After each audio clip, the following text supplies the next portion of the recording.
आज हम पढ़ने वाले हैं NCERT geography class 8 chapter number 1 संसाधन। तो आइए शुरू करते हैं। मोना और राजू अपना घर साफ करने में अम्मा की मदद कर रहे थे। इन सभी चीज़ों को देखो, कपड़े, बर्तन, अनाज, कंघा, शहद की बोतल, किताबें, इनमें से प्रत्येक उपयोगी है। मोना ने कहा, इसलिए ये महत्वपूर्ण है। अम्मा ने कहा, ये संसाधन है। संसाधन क्या है? अम्मा से राजू ने प्रश्न पूछा। अम्मा ने बताया, प्रत्येक वस्तु जिसका उपयोग आवश्यकताओं को पूरा करने के लिए किया जा सकता है वह संसाधन है। अपने चारों ओर देखिए और निरीक्षण कीजिए। आप संसाधनों के विविध प्रकारों को पहचानने में सक्षम होंगे। आप प्यास लगने पर जो जल पीते हैं, आप अपने घर में जिस विद्युत का उपयोग करते हैं, स्कूल से घर पहुंचने के लिए किया गया रिक्शा, पाठ्य पुस्तक जिसका उपयोग आप अध्ययन के लिए करते हैं, ये सभी संसाधन हैं। आपके पिता ने आपके लिए नाश्ता तैयार किया है। उन्होंने जिन ताज़ी सब्जियों का उपयोग किया है वे भी एक संसाधन है। जल, विद्युत, रिक्शा, सब्जियां एवं पाठ्य पुस्तक, सभी में कुछ एक जैसा क्या है? उनमें से सभी वस्तुओं का उपयोग आपके द्वारा किया गया है, इसीलिए वे उपयोगी हैं। एक वस्तु अथवा पदार्थ की उपयोगिता अथवा प्रयोज्यता उसे एक संसाधन बनाती है। राजू अब जानना चाहता था कि कोई भी वस्तु संसाधन कैसे बनती है। अम्मा ने बच्चों को बताया, वस्तुएं उस समय संसाधन बनती हैं जब उनका कोई मूल्य होता है। इसका प्रयोग अथवा उपयोगिता इसे मूल्य प्रदान करते हैं। सभी संसाधन मूल्यवान होते हैं। अम्मा ने कहा, मूल्य का अर्थ महत्व होता है।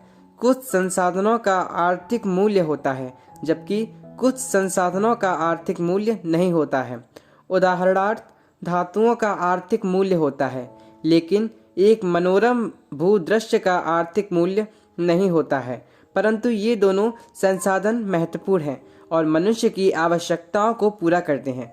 कुछ संसाधन समय के साथ आर्थिक रूप से मूल्यवान हो सकते हैं। आपकी दादी के घरेलू नुस्खों का आज कोई वाणिज्यिक मूल्य नहीं है, लेकिन यदि वे पेटेंट करने से उपरांत मेडिकल फर्म द्वारा बेचे जाते हैं तब वे आर्थिक रूप से मूल्यवान हो सकते हैं। समय और प्रौद्योगिकी दो महत्वपूर्ण कारक हैं जो पदार्थों को संसाधन में परिवर्तित कर सकते हैं। दोनों लोगों की आवश्यकताओं से संबंधित हैं। लोग स्वयं ही सबसे महत्वपूर्ण संसाधन हैं। ये लोगों के विचार, ज्ञान, आविष्कार और खोज ही हैं जो और अधिक संसाधनों की रचना करते हैं। प्रत्येक खोज अथवा आविष्कार से बहुत से अन्य खोज एवं आविष्कार होते हैं। आग की खोज से खाना पकाने की पद्धति एवं अन्य प्रक्रियाओं का प्रचलन हुआ, जबकि पहिए का आविष्कार से अंततः परिवहन की नवीनतम विधियों का विकास हुआ। जल विद्युत बनाने की प्रौद्योगिकी ने तेजी से बहते जल से ऊर्जा उत्पन्न करके उसे एक महत्वपूर्ण संसाधन बना दिया। संसाधनों के प्रकार। सामान्यतः संसाधनों को प्राकृतिक, मानव निर्मित और मानव में वर्गीकृत किया गया है।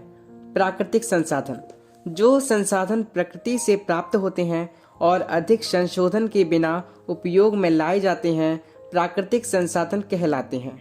वायु, जिसमें हम सांस लेते हैं, हमारी नदियों और झीलों का जल, मृदा और खनिज सभी प्राकृतिक संसाधन हैं। इन संसाधनों में से बहुत से प्रकृति के निःशुल्क उपहार हैं और सीधे ही उपयोग में लाए जा सकते हैं। कुछ परिस्थितियों में प्राकृतिक संसाधन का सबसे अच्छी तरह उपयोग करने के लिए औजारों और प्रौद्योगिकी की आवश्यकता हो सकती है।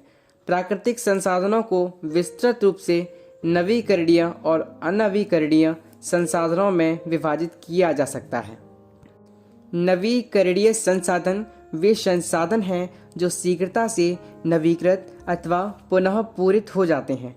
इनमें से कुछ असीमित हैं और उन पर मानवीय क्रियाओं का प्रभाव नहीं होता, जैसे सौर और पवन ऊर्जा। लेकिन फिर भी कुछ नवीकरणीय संसाधनों जैसे जल, मृदा और वन का लापरवाही से किया गया उपयोग उनके भंडार को प्रभावित कर सकता है। जल असीमित नवीकरणीय संसाधन प्रतीत होता है। फिर भी जल की कमी और प्राकृतिक जल स्रोतों का सूखना आज विश्व के बहुत से भागों में एक बड़ी समस्या है। अनवीकरणीय संसाधन वे संसाधन हैं जिनका भंडार सीमित है। भंडार के एक बार समाप्त होने के बाद उनके नवीकृत अथवा पुनः पूरित होने में हजारों वर्ष लग सकते हैं।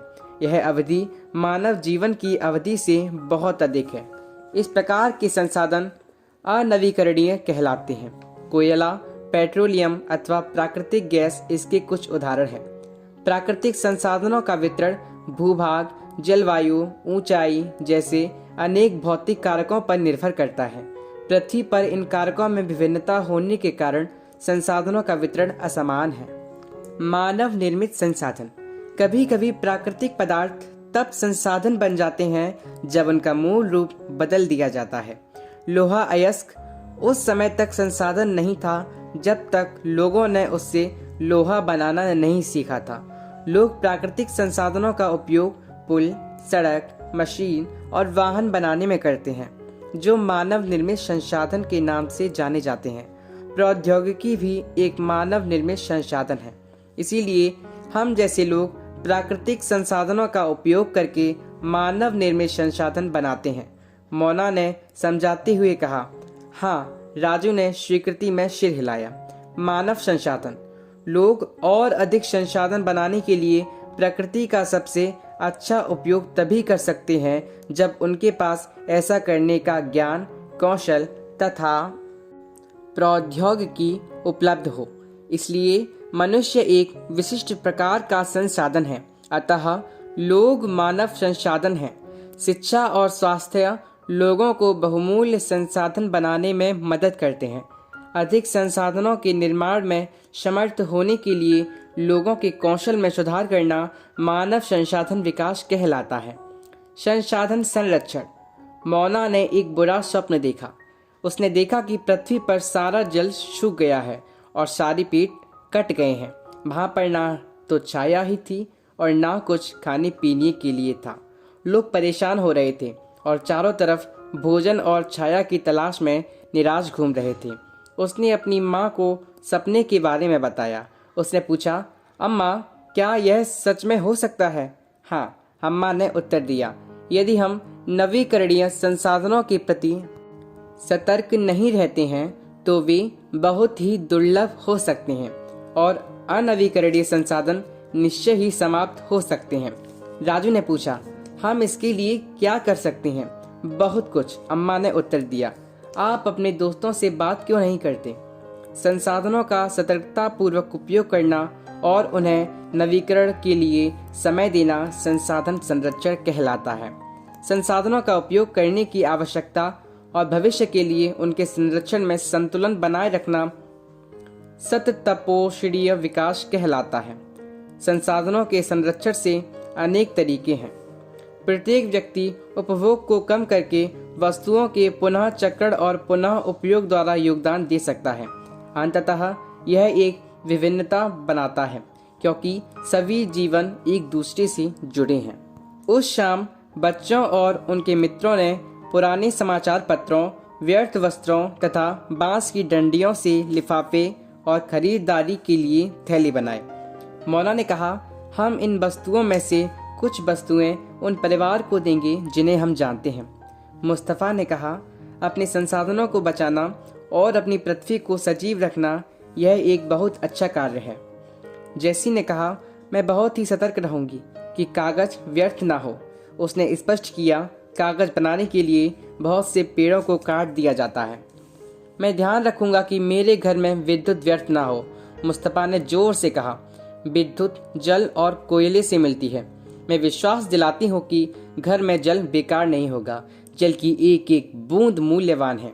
आशा ने कहा। बच्चों ने कहा, हम सब मिलकर अंतर ला सकते हैं। यह कुछ कार्य मोना, राजू और उनके मित्रों ने किए हैं। आपका क्या विचार है? आप संसाधन संरक्षण में कैसे मदद करने जा रहे हैं? हमारी पृथ्वी और इस पर निवास करने वाले लोगों का भविष्य पेड़ पौधों और परितंत्र की सुरक्षा और संरक्षण से जुड़ा है। अब यह सुनिश्चित करना हमारा कर्तव्य हो जाता है कि सभी नवीकरणीय संसाधनों के उपयोग सत्य तपोश्रीय हैं। पृथ्वी पर जीवन की विविधता संरक्षित की जाए, प्राकृतिक पर्यावरणीय तंत्र की हानि को कम से कम किया जाए। क्या आप जानते हैं, मानव संसाधन से तात्पर्य लोगों की संख्या और योग्यता, मानसिक तथा शारीरिक से है।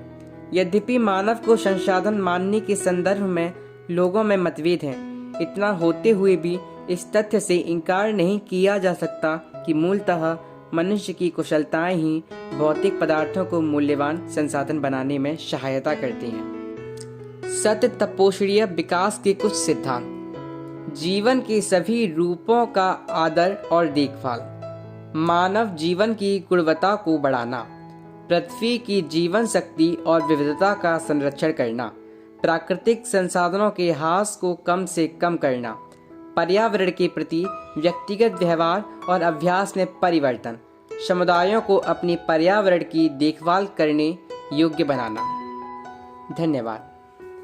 तो इस प्रकार हमारा NCERT geography class 8 chapter number 1 संसाधन समाप्त होता है। यदि आपको हमारी ऑडियो बुक्स अच्छी लगी हों तो हमारे चैनल को सब्सक्राइब करें, हमारी वीडियो को लाइक करें और अपने दोस्तों के साथ हमारी वीडियो को ज़रूर शेयर करें। Thank you so much.